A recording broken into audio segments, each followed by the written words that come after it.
PR న్యూస్కి స్వాగతం. కందుకూరు నియోజకవర్గం లోపాడు మండల ప్రజా పరిషత్ కార్యాలయంలో సాధారణ సర్వసభ్య సమావేశం ఎంపీపీ వాయిల మస్తానమ్మ అధ్యక్షతన శుక్రవారం నిర్వహించారు. ఈ కార్యక్రమానికి ముఖ్య అతిథిగా ఉమ్మడి ప్రకాశం జిల్లా ఎమ్మెల్సీ తూమాటి మాధవరావు పాల్గొన్నారు. ఈ కార్యక్రమంలో అన్ని ప్రభుత్వ శాఖల అధికారులు పాల్గొని ఆ శాఖలలో చేసిన పనులను, చేయవలసిన పనులపై వివరణ ఇచ్చారు. ఈ కార్యక్రమాన్ని ఉద్దేశించి తూమాటి మాట్లాడుతూ, రానున్న రోజులలో ఎండ తీవ్రత ఎక్కువగా ఉండే సూచనలు ఉన్నందువలన నీటి సరఫరా, విద్యుత్ సరఫరాలో ఎటువంటి యాప్యం జరగకుండా ప్రజలకు అన్ని విధాలా సరిపడా నీరు, విద్యుత్ అందించే విధంగా చర్యలు చేపట్టాలని ఆయన వారికి సూచించారు. రానున్న సర్వసభ్య సమావేశానికి అన్ని పెండింగ్ పనులు పూర్తి చేయాలని ఆయన అధికారులకు తెలియజేశారు. ఈ కార్యక్రమంలో ఎంపీడీఓ ఎన్ విజయ, ఎంఆర్ఓ పి లావణ్య, జెడ్పీటీసీ, ఎంపీటీసీలు, పంచాయతీ సర్పంచులు, మండల స్థాయి వివిధ శాఖల ఉన్నతాధికారులు, పంచాయతీ కార్యదర్శులు పాల్గొనడం జరిగింది. అన్ని ఏపీఓ గారికి సబ్మిట్ చేయడం జరిగింది. ఇంకొకటి మినీ గోకులం షెడ్స్ మొత్తం 61 ఇస్తే 27 శాంక్షన్ అయి వచ్చాయి. అన్ని కన్స్ట్రక్షన్ లో ఉన్నాయి. సెకండ్ ఫేజ్ కూడా తీసుకోమన్నారు. రైతులందరికీ తెలియజేస్తున్నాము. ఎవరికైనా మినీ షెడ్స్ అవసరం ఉండి నీళ్ళు ఉంటే అప్లై చేసుకోమని. ఆల్రెడీ అప్లికేషన్స్ వచ్చున్నాయి. రేపు సోమవారం అవి కూడా ఏపీఓ గారికి అందజేస్తాము. ఇంకా శాఖలు 352 ఉన్నాయి. ఇంట్లో పనులు జరుగుతున్నాయి. బిల్స్ కూడా ఇస్తున్నారు. ఇంకా పట్టుకోమని గవర్నమెంట్ కూడా బాగా ప్రెజర్ చేస్తారు. అంటే మనమే చూసుకోవాలి. మనకు లోపాడు మండలంలో మొత్తం సెంటర్లు 77 ఉన్నాయి. దాంట్లో main anganwadi centre 72, mini anganwadi centre 1.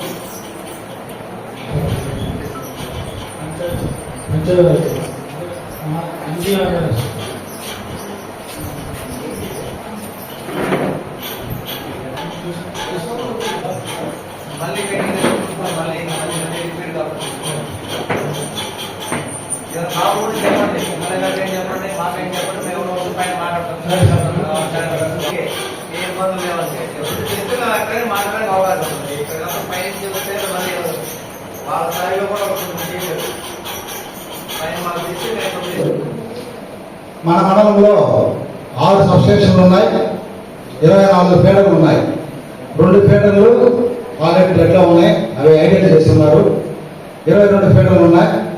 తర్వాత మన ఎమ్మెల్యే గారు మొన్న జనవరిలో మా జిల్లా అధికారులు పిలిపించి కందుకూరులో మీటింగ్ పెట్టడం జరిగింది. అందులో మా సేఫ్టీ గారు ఐఏఎస్ ఉన్నారు. అప్పుడు ఆయన ప్రతిదీ కూడా పిన్ పాయింట్ చేసి బడ్జెట్ ఏదైనా ఇచ్చేవారు కాదు సార్. బడ్జెట్ గత సమావేశంలో వచ్చిన చిన్న ఇష్యూస్ ట్రాఫిక్ ఇన్ఛార్జ్ చెప్పారు సార్. నేను టోటల్ కావాలి traffic incharge sir, all services. మాకేంటంటే కావలి టు ఒంగోలు 14 సర్వీసులు, ఆర్డినరీ సర్వీసులు, కొత్తపట్నం 3 సర్వీసులు ఉన్నాయి సార్. గతంలో ½ అన్ అవర్కి ఒక బస్సు ఉండేది సార్.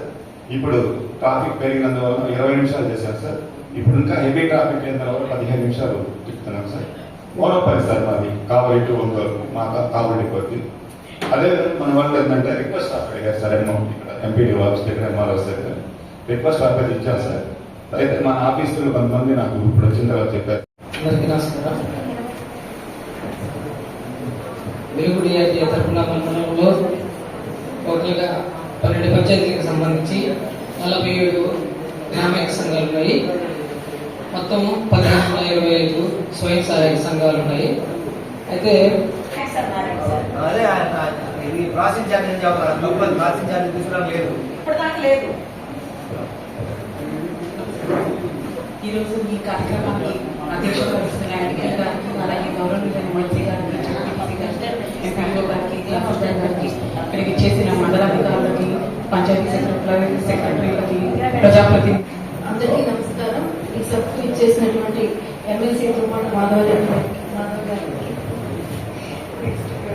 అధ్యక్షుడి గారికి, ఎంపీపీ గారికి, ఎంపీటీసీ గారికి, జెడ్పీటీసీకి, ఎంపీడీఓ గారికి, సర్పంచ్లకి, మరియు పత్రికా విలేకరులకి, మరియు మండల స్థాయి అధికారులందరికీ కూడా నమస్కారం. మరి సివిల్ సప్లైస్ తరఫున మా డిపార్ట్మెంట్లో మాకు 31 షాపులు ఉన్నాయి. 31 షాపుల తరఫున మాకు మొత్తం మన కార్డ్స్ 17,798 కార్డులు ఉన్నాయి. ఇప్పుడు వచ్చినటువంటి ప్రెసెంట్ కొత్త కార్డ్స్కి గవర్నమెంట్ ఇంకా గైడ్లైన్స్ ఇవ్వలేదు. ఈ 31 రేషన్ షాప్స్ కూడా 11 MDU ఆపరేటర్ల ద్వారా ఆపరేట్ చేయడం జరుగుతుంది. వీళ్ళు ఏవైనా సరే మార్పులు కొన్ని కంప్లైంట్స్ వస్తే వాటన్నింటినీ కూడా రెక్టిఫై చేసుకుంటూ వెళ్ళడం జరుగుతుంది. అతిథిగా చేసినటువంటి మన నాగరపల్లి ఎమ్మెల్సీ గారికి నా నమస్కారాలు. మిగతా అందరి మన ఎంపీపీ గారికి, జెడ్పీటీసీ గారికి, మండల ప్రాదేశిక సభ్యులకి, గ్రామ సర్పంచులకి, పత్రికా విలేకరులకి అందరికీ పేరు పేరున నా నమస్కారాలు. మండల లెవెల్ ఆఫీసర్స్కి, పంచాయతీ కార్యదర్శులకి అందరికీ కూడా నా వందనాలు. అయితే ఈరోజు మన మండలం యొక్క సంక్షేమ కార్యక్రమాలు అంటే నెంబర్ 1 వచ్చింది ఆధార్ కార్డ్స్. మన మండలంలో ఎవరికైనా కానీ ఏ వయసు పిల్లలు, ఏ పెద్దవాళ్ళు కానీ, చిన్నపిల్లలు కానీ 0 to 6 మొన్నటిదాకా ఈ MRC ఉలోపాడు కరేడులో ఆధార్ సెంటర్ పెట్టడం జరిగింది.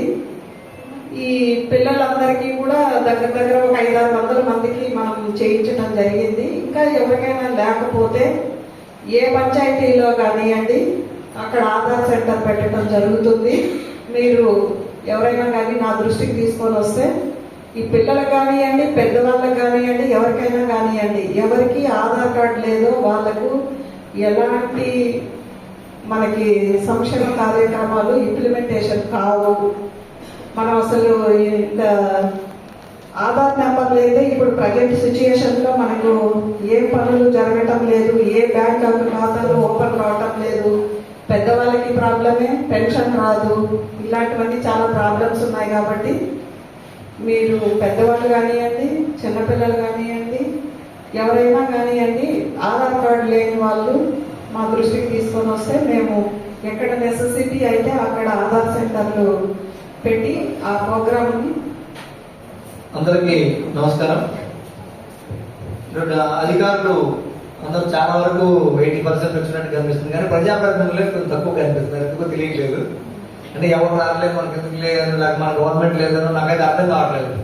మీరు ప్రజాప్రతినిధులనే గుర్తుపెట్టుకోండి. ఫస్ట్ ప్రభుత్వాలు వస్తా ఉంటే పోతా ఉన్నాయి, ఏ శాస్త్రం కాదు, వాళ్ళ సొంతవి కూడా కాదు ప్రభుత్వాలు, ఈ ప్రజలు ఎవరైనా సరే, ఏ ప్రభుత్వమైనా సరే. ప్రజాప్రతినిధిగా మీకు 5 సంవత్సరాలు ప్రజలు అవకాశం ఇచ్చినప్పుడు పైన అధికారంలో ఏ ప్రభుత్వం ఉన్నా మీరు పట్టించుకోవాల్సిన పని లేదు. మీ బాధ్యత మీటింగ్లు రావడం, మీ గ్రామాల్లో ఉండే ప్రజల సమస్యల్ని అధికారుల దృష్టికి తీసుకెళ్ళడం, వాళ్ళతో సమన్వయం చేసుకోవడం, వాటి పరిష్కారం తీసుకెళ్ళడం. అంతేగాని 2-3 సంవత్సరాలు మన గవర్నమెంట్ ఉంది, మన గవర్నమెంట్ వస్తుంది, మనం పోవడం మీటింగ్ అనేది అది పొరపాటు. మీ ఏదైతే పూర్తి కాలం ఉందో ఎంపీటీ సభ్యులు కానీ, సర్పంచులు కానీ అందరూ ప్రజాప్రభంగా నిర్వర్తిస్తే భవిష్యత్తులో కూడా మళ్ళీ మిమ్మల్ని ఆదరిస్తారు ప్రజలు. మీ గ్రామంలో మీరు మళ్ళీ అధికారులు ఈ మండలంలో ఉండాలి, ఇంకో మండలంకి వెళ్తారు. వాళ్ళు ఒకసారి చదివి ఎగ్జామ్ రాసేస్తే రిటైర్ అయిందని వాళ్ళకి ఇబ్బంది లేదు. అని మీకు అట్లా కాదు కదా, 5 ఏళ్ళకి ఒకసారి ఎగ్జామ్ రాయాలా, దానికి చాలా ఖర్చు పెట్టాలా, ఎన్ని ఉంటాయి. కాబట్టి బాధ్యతగా ప్రతి మీటింగ్కి మీరు అటెండ్ అవ్వండి. వచ్చే ముందు మీ గ్రామాల్లోనూ లేకపోతే దృష్టికి సమస్యలు ఏమైనా ఉంటే పేపర్ మీద రాసుకోండి. అన్ని మీరు అందరూ మైక్లో మాట్లాడి చెప్పగలిగే కూడా కొంతమంది ఉంటారు, లేకపోతే అడగలిగే కూడా కొంతమంది ఉంటారు. కొంతమంది అంటే అడగలేకపోయినా కూడా మీరు పేపర్ మీద రాసుకోవాల్సిన పేపర్ ఇక్కడ ఇస్తే అది మేమైనా లేకపోతే అధికారులైనా చూసి వీళ్ళకి ప్రాబ్లం ఉంది, ఈ సమస్య ఉందని చెప్పి దాని మీద కూడా మేము మా స్థాయిలో వాళ్ళ స్థాయిలో వాళ్ళు, ఎమ్మెల్యే గారు ఉన్నా రేపు ఆయన వచ్చినా కూడా ఆయన స్థాయిలో అందరూ సమస్య పరిష్కారం కోసమే పనిచేసేది. కాబట్టి మీరు మీ రోజు కరెక్ట్గా ప్లే చేస్తే ఇవన్నీ కూడా అధికారులకు కూడా సమన్వయం చేసుకోమని మేము అడుగుతాం. వాళ్ళు మీతో కలిసి పనిచేయడానికి అవకాశం ఉంది. కాబట్టి ఎలక్షన్ అప్పుడు ఏదో రాజకీయాలు ఇవి ఉంటాయి, కానీ ఇప్పుడు మీరు అవన్నీ పక్కన పెట్టేసేసుకోండి. మీకు రాబోయే రోజుల్లో వచ్చే సమస్యలు ఎండాకాలంలో వచ్చాయి, కానీ వ్యవసాయానికి సంబంధించి కానీ, ఆరోగ్యం కానీ, మిగతా ఏదైనా సరే కొంచెం బ్యాక్వర్డ్ మండలం ఇది. కాబట్టి మీరు పేదవాళ్ళకి ఎక్కువ అండగా ఉండాల్సిన అవసరం ఈ మండలంలో ఎక్కువ ఉంటుంది. రాబోయే రోజుల్లో ఇండస్ట్రీస్ కూడా ఎక్కువ వచ్చేది ఈ మండలంలోనే. కానీ ఈ భూములు మళ్ళీ ఎన్ని సమస్యలు ఉంటాయి. నేను కూడా రెగ్యులర్గా ప్రతి మీటింగ్కి వస్తా. మన దగ్గర కొంచెం హెల్త్ బాగా రాలేకపోయాను లాస్ట్ మీటింగ్ కూడా. ఈసారి నేను రెగ్యులర్గా వస్తాను. మీరు అధికారులు కూడా పని విషయంలోకి వచ్చేటప్పటికి ప్రజలనే దృష్టిలో పనిచేయండి. అధికారం వల్ల అలాగూ పనులు చెప్తారు, అవి డెవలప్మెంట్ యాక్టివిటీస్ వాళ్ళతో సమన్వయం చేసుకొని చేసుకోండి. ఈ పబ్లిక్ సంబంధించిన చిన్న చిన్న సమస్యలు రాజకీయాలు, పార్టీలు ఏది సంబంధం లేదు. అందరం కలిసి ప్రజాప్రతినిధులు, అధికారులు అందరం కలిసి సమన్వయంగా పనిచేస్తేనే మనం ఇంకా ముందుకెళ్ళగలిగేది. మీ అందరూ కూడా ఈ నెక్స్ట్ మీటింగ్ వచ్చేటప్పుడు కొంచెం డేటాతో రండి. గతంలో లాగా ఈ పంచాయతీల్లో కూడా మీరు పన్ను కలెక్షన్ కూడా కరెక్ట్ చేసుకొని పంచాయతీ నిధులు కొంచెం జాగ్రత్తగా కాపాడుకుంటే చాలా పనులు అక్కడ అయిపోతాయి. ఈ సర్పంచ్లకు కూడా ఏమైనా బ్లీచింగ్ కానీ స్ట్రీట్ లైటింగ్ కానీ అలాంటి ఏమైనా చేసి ఉంటే బిల్స్ మాత్రం ఆపకుండా ఇచ్చేయండి సెక్రటరీ కూడా. ఎందుకంటే అది రాజకీయాలకు సంబంధించింది కాదు కాబట్టి మళ్ళీ ఇంకో సర్పంచ్ వస్తే వాళ్ళే చేస్తారు కదా. చిన్న చిన్న విషయాలని కొంచెం పెద్ద రానియకుండా అక్కడికక్కడే సమస్యలు పరిష్కారం చేసే విధంగా మీరందరూ ప్రయత్నం చేయండి. మీకు తెలిసి వాళ్ళు మీకు కోఆర్డినేట్ చేసుకొని నెక్స్ట్ మీటింగ్ మాత్రం కొంచెం డేటాతో రండి. Thank you very much.